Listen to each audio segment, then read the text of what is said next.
Ya, selamat datang di kuliah Statistika Industri. Perkenalkan, nama saya Muhammad Arya Zamal yang akan menjadi fasilitator pada kuliah ini. Dan pada kesempatan kali ini, kita akan membahas topik berkaitan dengan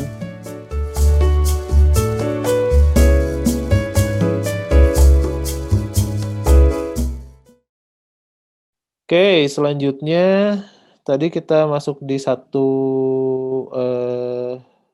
satu populasi, terus di sini juga sama untuk proporsi ada kemungkinan kesalahan dan juga ukuran sampel.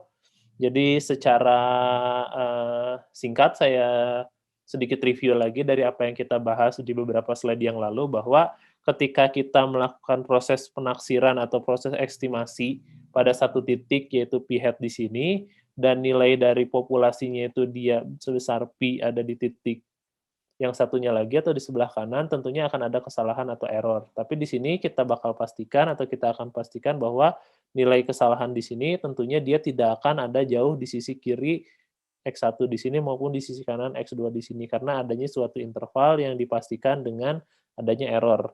Maka di sini kalian atau kita semua bisa melakukan proses penaksiran bahwa kesalahan tidak akan lebih dari Z alpha per 2 atau error tidak akan lebih dari Z alpha per 2 ini. Maka di sini kalau misalnya kita ingin mencari seberapa besar error, bisa menggunakan persamaan ini, atau di sini saat kita ingin mencari ukuran sampelnya berapa yang akan kita pastikan atau sesuai dengan error yang dikehendaki, maka di sini, nah jika p-hat digunakan sebagai taksiran untuk pi, maka terdapat kepercayaan sebesar nilai signifikansinya yaitu 100 dikali 1 min alfa persen bahwa kesalahan akan kurang dari E. Nah, di sini kalian akan pastikan nilai kesalahannya berapa jika sampelnya tuh didekati dengan nilai N sama dengan Z alpha per 2 kuadrat dikali dengan P hat dikali dengan Q per E kuadrat. Nah, ini dapatnya dari mana sama? Tadi kan kita bisa memiliki error itu sama dengan Z alpha per 2 dikali dengan si nilai standar deviasinya gitu ya, yaitu nilai di sini kita punya nilai P dikali dengan 1 min P atau dikali dengan Q di sini E1 min P dan dibagi dengan akar N kan gitu.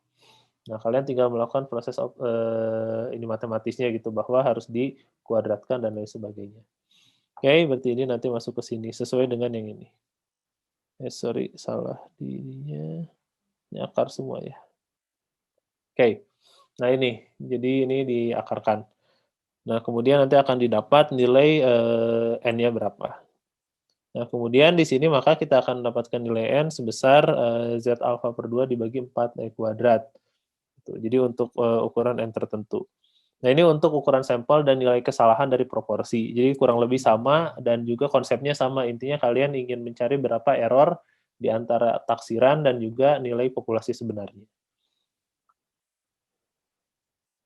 Nah, kemudian di sini untuk sekarang kita masuk ke dua proporsi. Nah, tadi kita punya satu populasi, sorry ya, satu populasi. Dan sekarang dua proporsi untuk dua populasi. Nah, terus jangan lupa ketika nanti kalian dihadapkan oleh suatu permasalahan, lihat syarat-syaratnya ini ya. Jadi kalau misalnya syarat-syaratnya beda ya tentunya apa yang kita pelajari di sini tuh perlu kalian cek lagi untuk nilai statistik dan juga untuk istilahnya itu parameter-parameter lainnya gitu. Jangan sampai menggunakan suatu metode pengerjaan tetapi tidak sesuai dengan kondisi data yang ada. Oke, sekarang kita akan masuk ke tadi untuk untuk taksiran titik selisih dua proporsi atau proporsi dari dua populasi ya gitu. Nah, maksudnya dari dua populasi ya sederhana kalau misalnya tadi kalian ingin mencari seseorang yang melakukan subscribe HBO atau Netflix. Nah, kalian lihat dari populasi misalnya Provinsi Jawa Barat dan Provinsi DKI Jakarta atau misalkan yang subscribe orang Indonesia dan misalkan orang Malaysia. Nah, itu kan dua dua dua kelompok yang kalian bisa asumsikan itu terdapat dua populasi yang berbeda. Nah, di sini sama awalnya sedikit review juga di sini ada kalian bisa dekatinya dulu yang pertama dengan penaksiran titik atau estimasi titik. Di sini penaksirnya sama gitu, kalian lakukan dengan nilai p-hat atau nilai, taksiran yang kalian dapatkan dari hasil penyampelan. Untuk masing-masing P itu sama nilainya, dan untuk, eee, hasil penaksiran atau taksiran titiknya, di sini proporsinya ini kalian dapatkan dari nilai yang kalian dapatkan dari, penyampelan atau nilai proporsi sampel. Nah, kemudian di sini kita memiliki nilai statistik jika, terjadi suatu selisih. Jadi statistik P1 dan P2 itu dia memiliki distribusi seperti apa. Nah, jawabannya karena tadi kita memiliki asumsi bahwa dan kita juga harus memastikan bahwa nilai N-nya harus tinggi, maka distribusi dapat mendekati distribusi rataan normal. Jadi, nah di sini kita memiliki suatu kejadian binomial yang dilakukan pada dua populasi dan distribusinya akan mendekati distribusi normal. Dengan rataan ya kurang lebih sama seperti yang satu populasi, hanya saja di sini kalian melakukan proses penambahan maupun pengurangan sesuai dengan konteks permasalahannya. Karena di sini kita ingin mencari selisih, maka rata-rata selisih untuk populasi dan populasi 1 dan populasi 2 merupakan selisih, populasi selisih proporsi populasi 1 dan populasi 2, dan untuk variansinya juga sama. Tadi kita, untuk variansinya kita hanya memiliki satu karena 2 ya tinggal dijumlahkan. Nah, karena di sini kita distribusinya mendekati distribusi normal, maka nah di sini statistik p-hat 1 dan selisih p-hat 2 itu bisa didekati atau kalian bisa mendapatkan nilai statistik Z. Kenapa? Ya karena distribusinya mendekati normal. Jadi nilai selisihnya ini kalian bisa dekati dengan, distribusi normal atau kalian mencari nilai, standarnya dengan distribusi normal dengan statistik Z. Nah, maka di sini untuk nilai statistiknya kalian dapat, eee, melakukan proses konversi gitu ya dari selisih 2 proporsi tersebut menjadi, si statistik Z dengan cara yang kurang lebih sama. Jadi di sini kalian memiliki selisih p-hat 1 dan p-hat 2 dikurangi dengan selisih dari nilai parameternya dibagi dengan standar deviasinya. Jadi untuk selisihnya tadi didapatkan nilai P1, P2, dari sini nilai mu-nya, mu, populasi, dan nilai p-hat 1 dan p-hat 2 adalah nilai yang ingin kalian cari dari sampel, atau yang kalian dapatkan dari sampel. Nah, kemudian di sini sama, misalnya untuk semua selang kepercayaan itu yang didekati dengan populasi normal atau distribusi normal tuh kurang lebih sama, kita ingin mencari suatu nilai Z dengan selang kepercayaan, level signifikansinya 1 min alfa. Di sini kemudian kita akan memiliki batas bawah dan batas atas masing-masing min Z alfa per 2 dan Z alfa per 2. Nah, maka di sini ketika kita ingin mencari nilai probabilitasnya, maka kita tinggal mencari nilai probabilitas untuk nilai Z. Z-nya didapatkan dari hasil konversi si dua proporsi ini untuk masing-masing batas bawah min Z alfa per 2 dan batas atas Z alfa per 2. Nah, dengan probabilitas 1 min alfa. Nah, kemudian sama untuk penurunannya, nilai Z ini kalian tinggal jabarkan untuk masing-masing, eee, persamaan yang tadi sudah kita dapatkan di sini. Nah, berarti di sini kan p-hat 1 dikurangi p-hat 2 dikurangi dengan P1 kurangi P2 dibagi dengan standar deviasinya.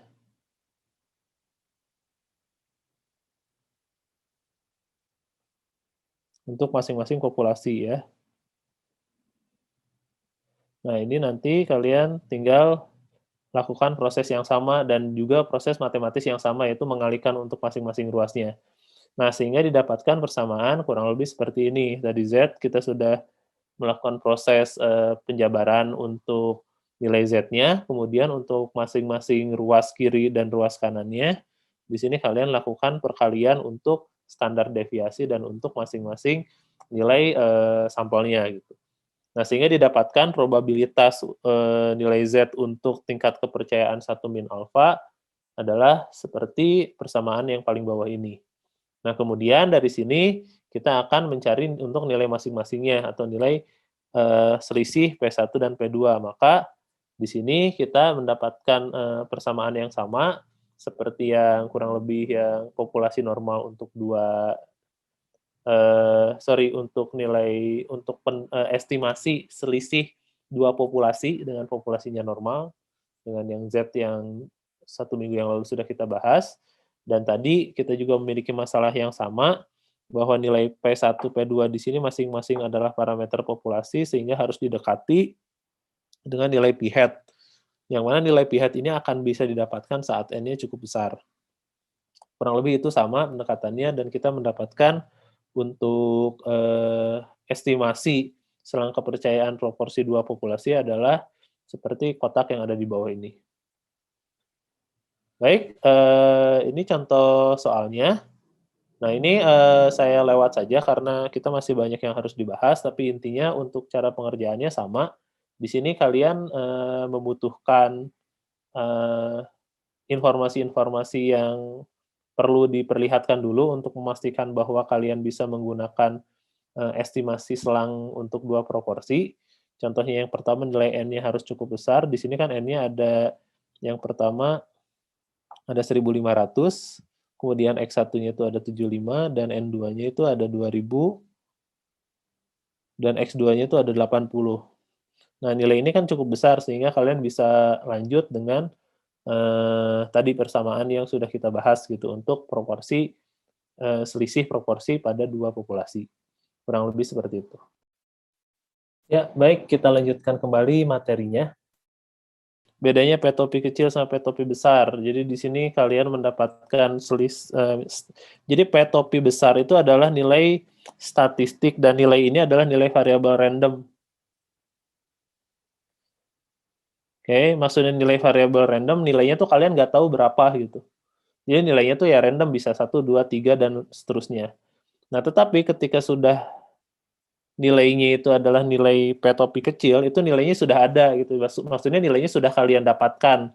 Contoh yang di contoh 2 ini.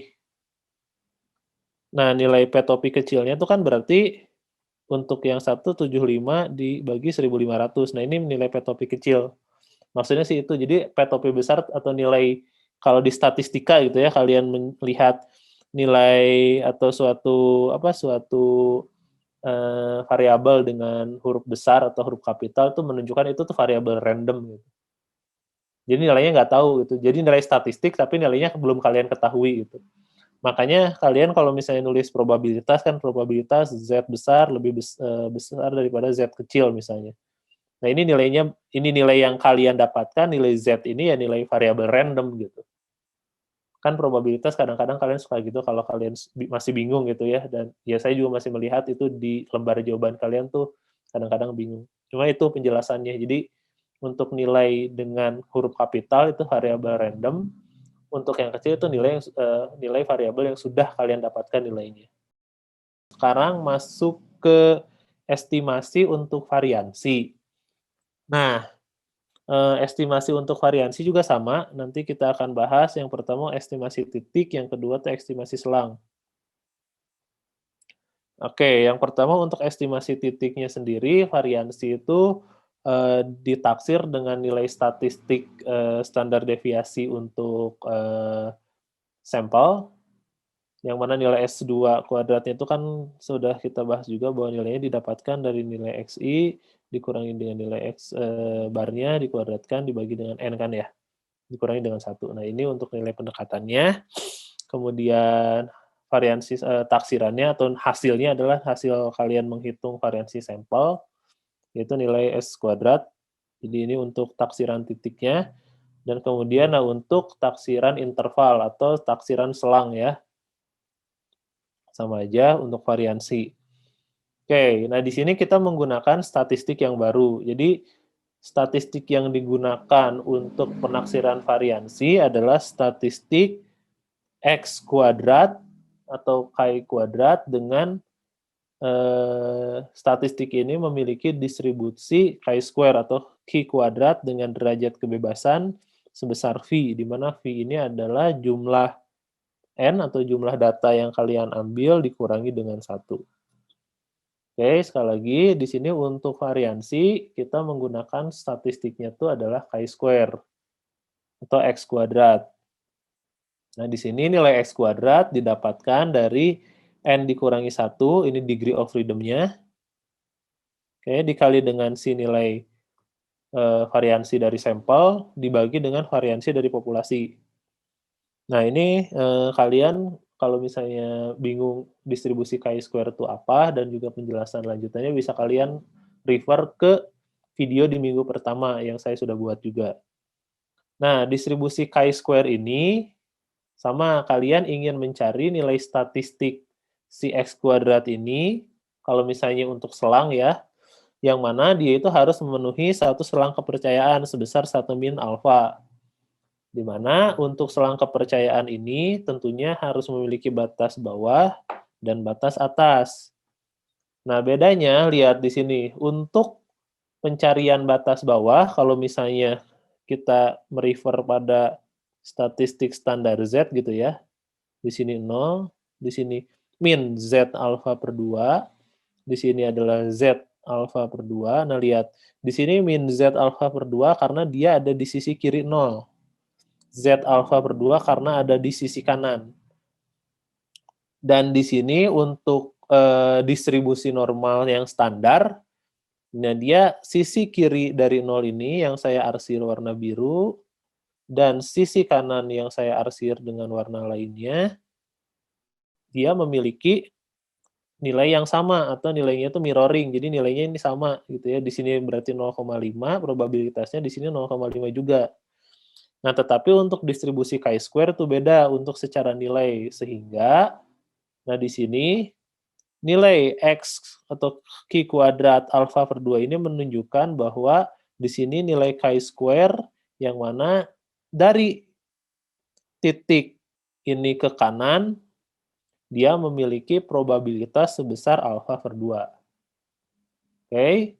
Dan saat kalian ingin mencari nilai alfa per 2 yang ada di sebelah kiri, atau di sini, nah kalian, atau untuk lower bound-nya didapatkan dari nilai chi-square dengan nilainya tuh 1 min alfa per 2. Berarti di sini 1 min alfa per 2 kan ya?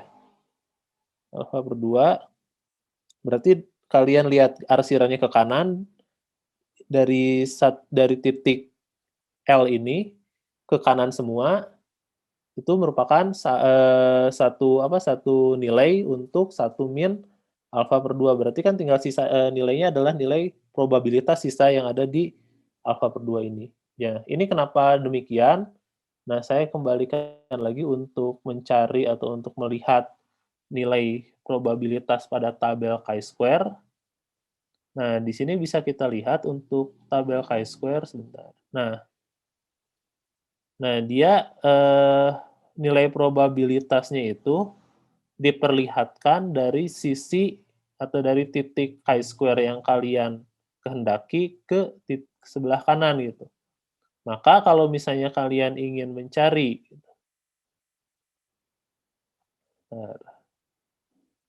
nah kalau misalnya kalian ingin mencari sisi di sebelah kiri di sini, katakanlah di sini kalian punya nilai chi-square juga, yang satu, dan kalian ingin mencari di sebelah yang saya arsir ini, maka ya tentunya di sini kalian harus mengurangi dari, karena kalau misalnya di titik ini saja, kalau misalnya kalian mencarinya gitu ya, maka nilai yang kalian dapatkan itu kalau misalnya kalian melihat dari tabel adalah nilai yang diarsirnya itu ke sebelah kanan, gitu. Bukan nilai yang kiri yang kalian ingin dapatkan di sini. Maka tadi pendekatan yang digunakan untuk mencari nilai chi-square di sebelah kiri adalah yang 1 min alfa per 2 tersebut gitu. Jadi kalian akan mendapatkan nilai 1 min alfa, 1 min alfa per 2 ya berarti nilai sisanya. Kurang lebih seperti itu. Oke, kita lanjutkan. Nah, di sini sama kalian ingin mencari nilai probabilitas di mana kalian akan mencari nilai probabilitas chi-square dengan batas bawah dan batas atas masing-masing. Berarti di sini X kuadrat 1 min alfa per 2 dan yang batas atasnya adalah chi kuadrat alfa per 2 dengan nanti kalian memiliki satu signifikasi 1 min alfa. Nah, sama untuk penjabarannya atau untuk penurunannya bahwa nilai chi-square ini kalian turunkan sesuai dengan, persamaan yang sudah kita dapatkan sebelumnya. Nah, sehingga didapatkan di sini untuk nilai chi-square-nya n-1 dikali S kuadrat, kemudian kalian tinggal melakukan operasi matematis untuk kedua ruas. Nah, namun di sini jangan lupa bahwa yang kalian ingin cari adalah nilai variansi dari populasi, maka di sini kita nilai variansinya tetap menjadi nilai yang ingin dicari dengan batas-batas atas dan batas bawah tertentu gitu ya. Maka di sini kita dapatkan untuk nilai batas bawahnya adalah n-1 dikali S kuadrat. Nah, kenapa kemudian di sini menjadi berbalik ya, karena kan si nilai sigmanya kan ini di bawah dan ingin menjadi nilai yang dicari, menjadi nilai yang di atas atau menjadi pembilang, maka di sini nilainya juga sama akan berbalik gitu. Nah, jangan lupa ketika berbalik maka nilai si chi-square-nya batasnya menjadi berubah. Jadi chi kuadrat dikali chi kuadrat alpha per 2 dikali V. V-nya ini adalah tadi si nilai degree of freedom. Kemudian ini juga sama. Jadi nanti kalian mendapatkan untuk taksiran interval variansi sigma kuadrat ya, pada tingkat kepercayaan 1 min alfa dikali 100% adalah persamaan ini. Tadi sekali lagi dengan nilai chi kuadrat alfa per 2, kita memiliki nilai chi kuadrat dengan VR. VR itu variabel random ya, variabel random chi kuadrat dengan nilai V atau nilai degree of freedom-nya adalah probabilitas X kuadrat lebih besar daripada si nilai yang tadi kalian dapatkan. Kemudian yang satu lagi, nah ini.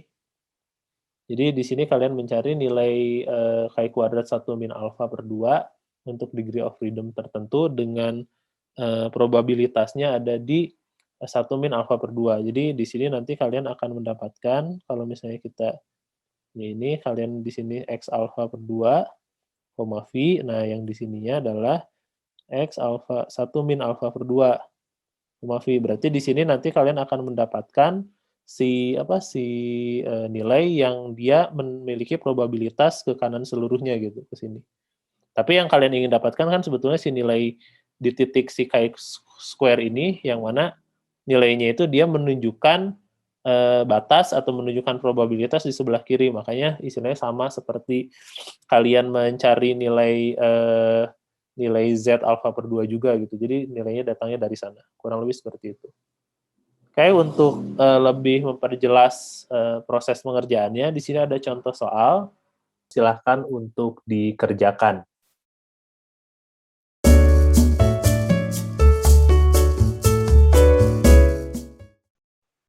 Baik, kuliah hari ini telah selesai.